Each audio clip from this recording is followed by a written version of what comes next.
అంటే తెలంగాణ 2023 గత బీఆర్ఎస్ ప్రభుత్వం కూడా మీరు కొన్ని కార్యక్రమాలు చేసిరు, కానీ పెద్ద ఎత్తున ఇంత ఓపెన్ గా డయాస్ లో మీరు చేయలేదు. కానీ 2024లో కాంగ్రెస్ ప్రభుత్వం వచ్చిన తర్వాత మీరు చాలా పెద్ద ఎత్తున మీ వాయిస్ వినిపించాలి.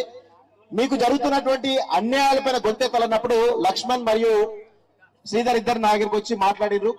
అప్పటి నుంచి కూడా మీ సమస్యలు తెలుసుకొని అప్పటి నుంచి ఇప్పటి వరకు కూడా అనేక రకాలుగా నేను ఎంతవరకు నా వాయిస్ మీకోసం నిలబడుతుంది అనుకున్నప్పుడు, నా వాయిస్ ఎప్పుడైతే మీకు అన్యాయం జరిగినప్పుడు నా వాయిస్ మీకు కావాలనుకున్నప్పుడు ఖచ్చితంగా ప్రతిసారి కూడా మీకు అండగా నిలబడతా, ఎక్కడ కూడా వెనకడుగు వేసేటువంటి ప్రసక్తి లేదు. కానీ ఇప్పటికి నేను దాదాపు ఒక 10 సమావేశాలలో పాల్గొని ఉంటా. అప్పటి నుంచి ఇప్పటి వరకు మీ స్ఫూర్తి పెరుగుతూనే ఉంది. మీకు వచ్చేటువంటి అంటే అప్పుడు కొంతమంది ఉన్నటువంటి వాళ్ళు ఇప్పుడు చాలా పెద్ద ఎత్తున ఈరోజు మీరందరూ కూడా వస్తా ఉన్నారు. ఇది మహా ఉద్యమంగా మారాలి. మహా ఉద్యమంగా మారినప్పుడే మీ యొక్క ఏవైతే మీరు అనుకున్నటువంటి లక్ష్యాలు కానీ మీ డిమాండ్స్ ఏవైతేనో వాటిలో నెరవేరడానికి ఒక ఆస్కారం ఉంటుంది. ఇక్కడ నేను కొన్ని విషయాలు మీకు చెప్పదలుచుకుంటున్నాను మిత్రారా. ఒక ఐఏఎస్ అధికారి కావచ్చు, ఒక ఐపీఎస్ అధికారి కావచ్చు, లేకపోతే ఒక ఎమ్మెల్యేనో ఒక ఎంపీనో కావచ్చు. ఒక ఐఏఎస్ అధికారికి దాదాపు లక్షల రూపాయల జీతం వస్తుంది. అది కాకుండా చాలా జాగ్రత్తగా వినండి, దయచేసి ఎవరు కూడా మాట్లాడకండి ప్లీజ్. దయచేసి నేను చెప్పే మాటలు చాలా జాగ్రత్తగా వినండి. ఒక ఐఏఎస్ అధికారికి 2 లక్షలకు పైగానే జీతం వస్తుంది. ఆ జీతం కాకుండా అతనికి అలవెన్స్ వస్తాయి. అలవెన్స్ కాకుండా ఆయనకు ఒక పిఏ, ఒక డ్రైవరు, ఇంట్లో పనులు అన్ని ఈ వెహికల్ తో సహా ప్రభుత్వం ఆ యొక్క ఐఏఎస్ అధికారికి ఇస్తుంది. ఐపీఎస్ అధికారి, హోంగార్డులు, ఈరోజు మీ యొక్క సమస్య ఎంత తీవ్రమైందో హోంగార్డుల సమస్య కూడా అంతే తీవ్రమైనది. ఎందుకంటే వాళ్ళ గురించి కూడా నేను మాట్లాడుతూ ఉన్నాను. ఈరోజు ఒక ఐపీఎస్ అధికారి ఇంట్లో 10 మంది హోంగార్డులు ఇంట్లో పనులుగా పనిచేస్తున్నారు. ఇది వాస్తవం. అదేవిధంగా ఒక ఎమ్మెల్యేకి, ఒక ఎంపీకి డ్రైవర్ ఉంటాడు, పిఏ ఉంటాడు, ప్రైవేట్ పిఏ ఉంటాడు, అందరూ ఉంటారు. వాళ్ళందరూ కూడా ఎవరు ప్రభుత్వం పెంచి పోషిస్తా ఉంది. ఎవరు ఎమ్మెల్యేలను కానీ ఎంపీలను కానీ ఇటు ఐఏఎస్లను కానీ ఐపీఎస్లను కానీ ఒక్కొక్కరి పైన దాదాపుగా 5 లక్షల నుంచి 10 లక్షల రూపాయలు నెలకు, ఒక నెలకి ఈ ప్రభుత్వం మనం కట్టేటువంటి సొమ్ములు, ప్రజలు కట్టే సొమ్ములను ఆ యొక్క అధికారుల మీద వెచ్చిస్తా ఉంది. ఇది పక్కన పెడితే ఈ 5 లక్షల రూపాయలు 10 లక్షల రూపాయలు ప్రజల నుంచి తీసుకునేటువంటి ఆ ట్యాక్స్ ద్వారా వచ్చే డబ్బులు పక్కన పెడితే ఇక అదనంగా ఇప్పుడు ప్రభుత్వంలో జరుగుతున్నటువంటి స్కీములు, స్కాములు, వాటిల్లో ఎంత పెద్ద అవినీతి జరుగుతుందో చూస్తున్నాం. అదనంగా నెలకి వాళ్ళకు ఒక 1 కోటి రూపాయలు ఇంకేదైనా ఎక్కువనే వస్తుంటాయి కావచ్చు. ఆ యొక్క ఐపీఎస్ లకు కావచ్చు, ఐఏఎస్ లకు కావచ్చు, లేకపోతే రాజకీయ నాయకులకు కావచ్చు. ఇది అందరూ కూడా తెలిసినటువంటి బహిరంగ రహస్యం. ఇది ఇప్పుడు చెప్పినటువంటి ఈ యొక్క 4 వర్గాలలో పెద్ద ఎత్తున వాళ్ళు సంపాదించుకు వాళ్ళ ఇంట్లో ఉన్నటువంటి గోడాలు కూడా సరిపోవు. అంత ఘోరాది ఘోరంగా బ్లాక్ మనీ సంపాదిస్తా ఉన్నారు ఈ యొక్క పొలిటికల్ వ్యవస్థలో, ఈ యొక్క రాజకీయ వ్యవస్థలో, ఈ ప్రభుత్వ వ్యవస్థలో. నేనేమడుగుతా ఉన్నాను, ఇప్పుడు ఈ అవుట్ సోర్స్ ఉద్యోగులు ఉన్నారు. నేను ఇంతమంది సంవత్సరం నుంచి నేను చదువుతూనే ఉన్నాను. వాళ్ళు 15,000 బేసిక్ సాలరీ, 15,000 బేసిక్ సాలరీ ఉంటే, జనరల్ గా ఒక ప్రభుత్వ ఉద్యోగికి 15,000 బేసిక్ సాలరీ ఉంటే ఆ యొక్క ప్రభుత్వ ఉద్యోగికి ఈఎస్ఐ, ఈపీఎఫ్, డిఏ, హెచ్ఆర్ఏ అది ఇది అనుకుంటా ఒక 50,000 రూపాయలు వస్తుంది. ఒక 2-3 సంవత్సరాల సర్వీస్ ఉంటాయి.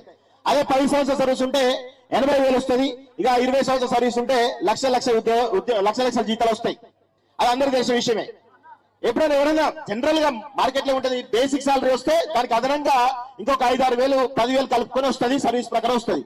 కానీ విచిత్రం ఏంటంటే ఈ అవుట్ సోర్స్ ఎంప్లాయీస్ లో 15,000 సాలరీ ఉంటే వారికి వచ్చేది 13,000 సాలరీ, 20,000 సాలరీ ఉంటే వాడికి వచ్చేది 17,000 సాలరీ, 25,000 ఉంటే వాడికి వచ్చే సాలరీ 21,000 22,000. అంటే బేసిక్ సాలరీ కంటే పెరగాలా తగ్గాలా?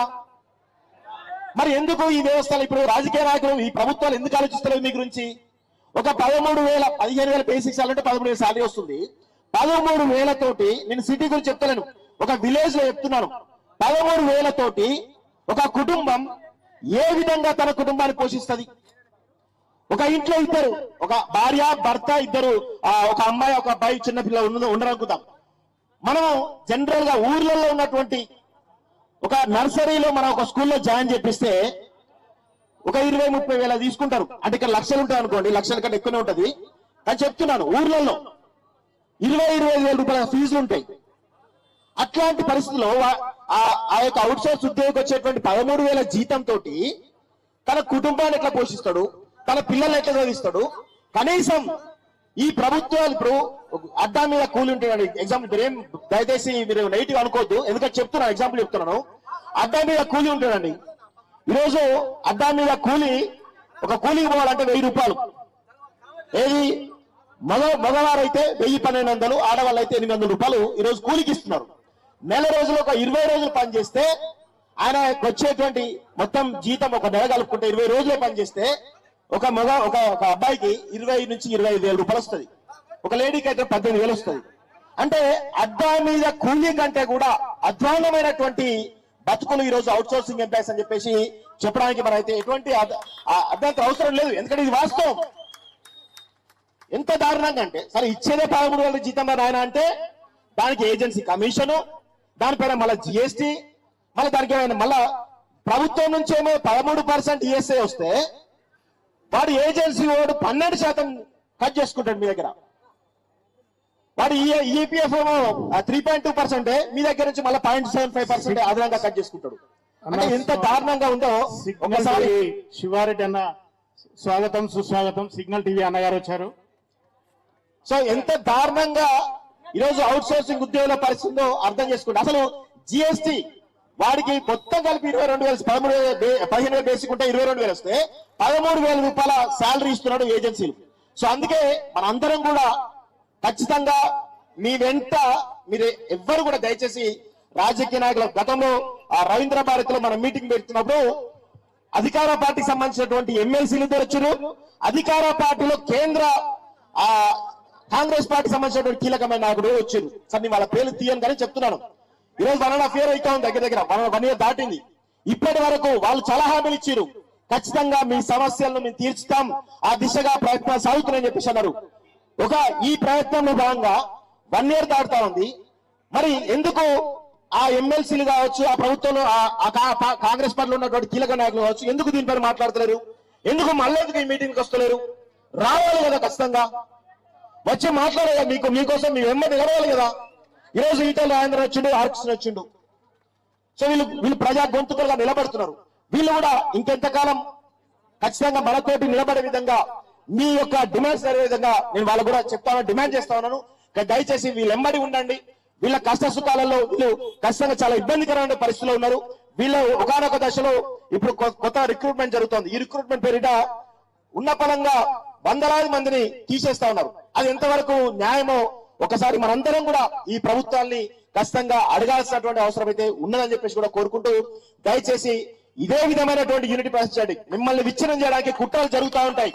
ప్రభుత్వాలు ఎప్పుడు కూడా మీ మధ్యలో గొడవలు పెట్టడానికి, మిమ్మల్ని విచ్ఛిన్నం చేయడానికి చాలా పెద్ద ఎత్తున ప్రయత్నం చేస్తుంటాయి, భయపెట్టడానికి కూడా ప్రయత్నం చేస్తుంటాయి. దయచేసి మీరెవరు కూడా భయపడద్దు. మీకోసం, మీకు అండగా మేమందరం కూడా నిలబడతాం, కలబడతాం, కొట్లాడతాం అనే విషయంలో గుర్తుపెట్టుకుంటూ ఈ అవకాశం ఇచ్చినటువంటి మరి లక్ష్మణ్ గారికి, అదేవిధంగా శ్రీధర్ గారికి, మీ అందరికి, మీ జేఏసీ అందరికి కూడా దయచేసి విడిపోకండి. విడిపోతే మాత్రం మీకు ఖచ్చితంగా ఇబ్బందిగా పరిస్థితుంటాయి. కలిసి ఉంటే కలదు సుఖం అన్నట్టుగా మీరందరూ కలిసి కొట్లాడండి. కొట్లాడితే మీకు ఖచ్చితంగా త్వరలోనే మంచి రోజు విషయంలో గుర్తుపెట్టుకోండి. మీకు అండగా మీ అందరం కూడా ఎంత దాకానే కానీ కొట్లాడడానికి సిద్ధంగా ఉంటామని చెప్పేసి కూడా కోరుకుంటూ ధన్యవాదాలు. అవుట్ సోర్స్ ఉద్యోగుల ఐక్యత.